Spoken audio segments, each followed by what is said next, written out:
Hi, everybody. Dan Illman, Mike Beer, kicking off the Belmont Stakes Festival at Saratoga with our Thursday DRF race of the day. It's race number 10. We're going 2 miles on the inner turf at the Old Spa with the Belmont Gold Cup. It's a grade 2, $250,000 is the purse. It is a big field, but the one they're all going to have to beat is the defending champion, Siskany. Cheek pieces off. Was really good winning this race last year, Dan, with a really good trip, but he was really good winning it. He came over in good form for this race last year. He comes over in good form for this race this year. He's a very handy horse as well. He's not like one of your typical Europeans who likes to just lag back and make one strong run. You can pretty much place him anywhere. And we'll see where the Timeform US pace projector has him. I can't imagine this pace is going to be run at a blazing rate, although so high on occasion is a runoff. Yeah, if nothing else, we'll see how the pace all plays out, whether you want to believe the fast-paced designation Timeform US gives this race is up to you. But the 2 so high is very likely to be on the lead, Dan. This horse knows one way to go, and that's to the front. The horse with the fastest Timeform US late pace rating, if this pace gets on, is the 11, the Gray Wizard, who ran a good second in the Belmont Gold Cup last year. We'll start things off with a number 1 limited liability. One of the main concerns for the Belmont Stakes Festival is the weather. It looks like there could be some rain Thursday, Friday, and Saturday, and limited liability has shown that he does like a little bit of cut in the ground. Yeah, that's true. All 3 of his wins so far have been over less than firm turf, Dan, but he's a horse who also won as a first-time starter. Then he won off the layoff as a 3-year-old. Then he won off the layoff last year. And that's it as far as victories go. I still think he's pretty good. And he is one of those horses who I feel like you never know about the 2 miles. I think he's going to be okay with it. He seems like a horse who just wants to go all day long. I think he's going to handle this distance. He's got a great post on the inside, so he can save some ground. I think he's far from impossible in here. And that's kind of Shug's MO, isn't it? Just horses that continue to mature and get better as they get older and with more distance. This horse was listed as a first-time gelding last time out in the Fort Marcy. They were going 1 mile and an eighth that day, and he kind of just settled near the back, and he made a good run. It was just a distance maybe a little bit too short for him. Perhaps Shug is racing himself back into shape. 3rd start of the form cycle. So high is the expected speed, and he used that speed in his seasonal debut at Aqueduct, wiring him going 1 mile and a 16th. They tried it in the Man of War. He was a giant price. He lasted half the way. What a very strong pace in that Man of War last time. Opened up on that field, backed up through the race. It was a really good field, and he was just in over his head. That's probably the case here as well. I mean, you at least have to give him a little bit of respect because he's got a race or 2 in him that would make him kind of tough in here, and he will be on the lead up the backstretch in this race anyway. We'll see how far he can take him. Held on for 5th in this race in 2021 after opening up a big advantage over a yielding turf course. Really good as one of several horses in here, trained by Michael Maker. And I think this horse still might be dirtied up despite the fact that he won last time out. Here's a second level allowance win, and he did get a pretty fast pace in this race, Mike, but he's got a lot of work to do with 3/16 of a mile left to go, and he just charges them down late. And if you pick apart his prior form, whether it be synthetic or dirt or racing at Kentucky Downs, you throw those races out, you're left with some good performances on conventional turf courses, especially on wet or soft courses. Yeah, he is a horse who likes a little cut in the ground, so that could be an advantage for him. We'll see how much he can up his game here, Dan. He's another horse who it feels like he'll stay.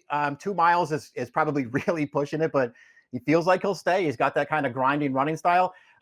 Listen, he ran fine last time. I could never bet him off of that performance because he had everything go his way in there. They went really fast in front of him. He had a clean trip into it, and he closed it down. Nessobolian was 4th in the 2023 Belmont Gold Cup, but he had been campaigning on the flat and fairly competitively leading up to that race. Distance isn't an issue for him. He wins over the jumps going 2 1/16, etc. Now he's going to return to the flat off a disappointing performance last time out over the jumps.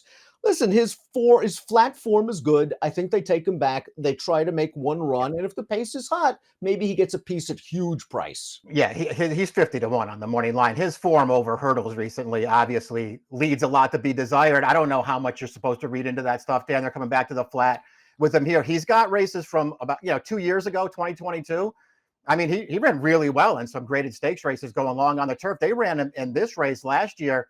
He never looked like he was going to win to me, but man, I thought he ran a very underrated race that day. I think at 50-1, he's interesting to try to get in there somewhere as they come back to the flats with him.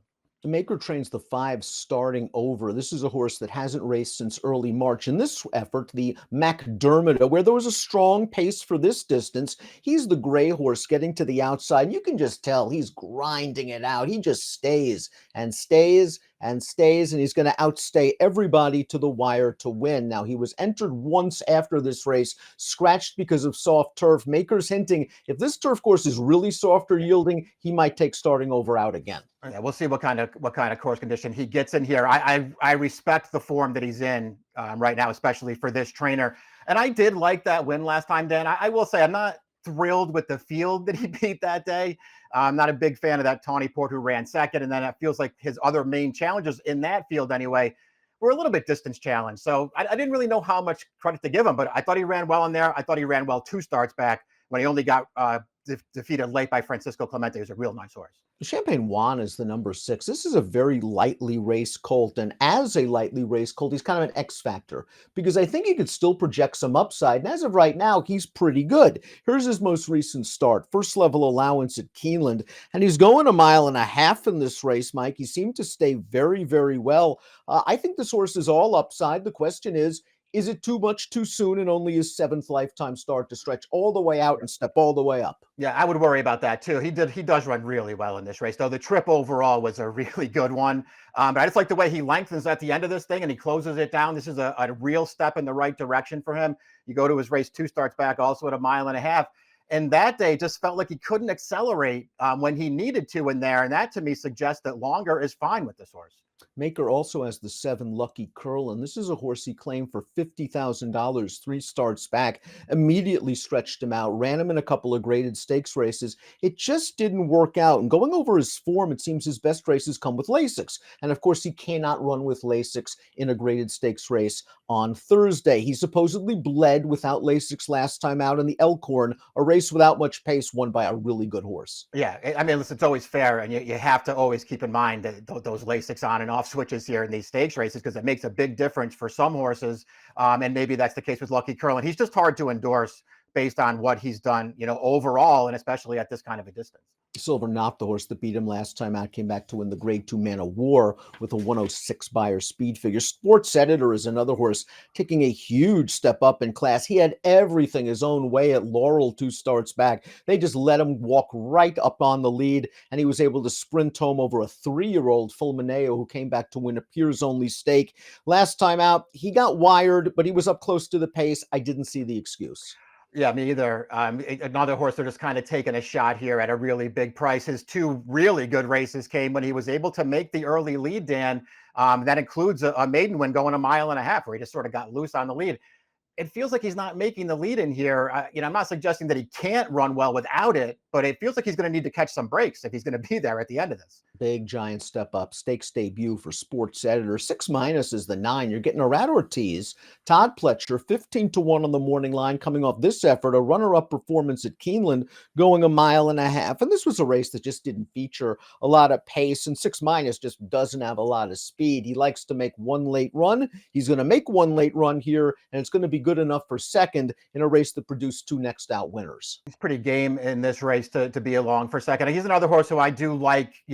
I like him going longer distances because he does feel like he'll go all day. You can only, go back 4 starts on his PPs, 2 miles at Gulfstream in the H. Allen Jerkins. He just missed in that race. It wasn't a super fast race overall, but he ran really well in there, and he's going to be a pretty big price in this race despite the connection. And maybe he'll get some pace up front. He has to prove he's this good. The 9th place finisher from the race we just saw came back to win at Pimlico, a 2nd level allowance with an 86 Beyer. That's a pass graded stakes winner. Pioneering Spirit is the number 10, and it doesn't really seem to matter whether it's 1 mile or 1.5 miles. Linda Rice will test this horse, and this horse ran well in the Fort Marcy. 2 starts back, was able to get to the lead, tired and finished 3rd. Last time out, going 1 mile, sort of a high-level allowance race, Mike. I don't know, wide, but I wanted to see a little bit more punch. I agree with that. It felt like a real step in the wrong direction there. 3rd off the layoff. We'll see if he can rebound. We've seen this horse do that before, so that's a good sign for him. And listen, it feels like more than anything else, Linda Rice has to find the right spots for this horse. She's tried him in a couple of grade 1s, and he's just not that kind of horse. He can't go with those horses. I think he fits well with this kind of a field, The obvious big question now is 2 miles. 2 miles is a huge question for this horse who could be close to the pace, but maybe something that sort of evens the playing field is that this guy seems to love Saratoga and the inner turf here. So maybe it's a little bit lucky and fortunate for him that the Belmont Gold Cup will be at the Spa. The Gray Wizard is the number 11, against second in this race last year, and he's a fine horse. And I wonder if Graham Motion's slowly racing himself back into shape. And I just wonder if Graham, over the winter, circled this race. He's now had 2 starts to prepare himself. Third last time out in the Louisville, where he was running on at the end. The Gray Wizard is a legit horse, Mike, and maybe he has more upside than your favorite. Yeah, I think he can perhaps make one more forward movement here. And listen, if he just improves a little bit off of the race that he ran in the Belmont Gold Cup last year, he can be there, man. This horse ran really well in that race. He never got to save any ground in there. And listen, I'm not suggesting that Siskiny got lucky in any way to win that race, but he got a perfect trip in there from the inside. Now he's got the far outside post, so that could, put these two horses a little closer together. This horse ran really well last year going this distance. His most recent start to Louisville, I know he bombed off the layoff. He had no chance in that race. They were walking in front of him, and he really ran at the end. I think that's a deceptively good performance last time. And here's Siskiny, simply the horse to beat. He's even money on our colleague David Aragona's morning line for Godolphin and Appleby. They seem to win everything with these kind of horses. And after winning this race last year, he then ran well in a Group 1 in Germany. They tried dirt with him, throw that race out. His first 2 starts in the UAE this winter were very good, although I thought he had a pretty good trip 2 starts back under William Buick, just sort of a pocket trip, forcing his way out and winning last time out in the Dubai Gold Cup. I thought he ran great considering the level of competition he was in against. I agree. He ran really, really well in there. It just wasn't quite good enough against a super strong field. I'm with you. His prior 2 stars were both really good performances too. Yeah, he got really good trips in those races, but that's what he does. He's a really handy horse. We'll see if post 12 makes any kind of a difference. Dan, again, it's a much different situation than the Belmont Gold Cup last year, where he was drawn inside. He got to save tons of ground in hand, and he just got the clean run at the right time. Maybe things are a little different now from post 12, but if he gets any kind of a trip in here, he's way the horse to beat. Appleby changing some things up. Cheek pieces last time, no cheek pieces for the win 2 back, no cheek pieces here. And considering the competition he was in against last time, and again, 5th horse comes back to win a Group 2, 6th horse comes back to win 2 Group 2s in France, 12th horse comes back to win a Group 3. The 13 and 14 are main track onlys. We don't want to see them. We want to see the Belmont Gold Cup on grass because it's a pretty strong field. And let's, before we take a look at our top selections, please click the subscribe button on the Daily Racing Form YouTube channel for the latest DRF videos. Top pick time for the Thursday race of the day.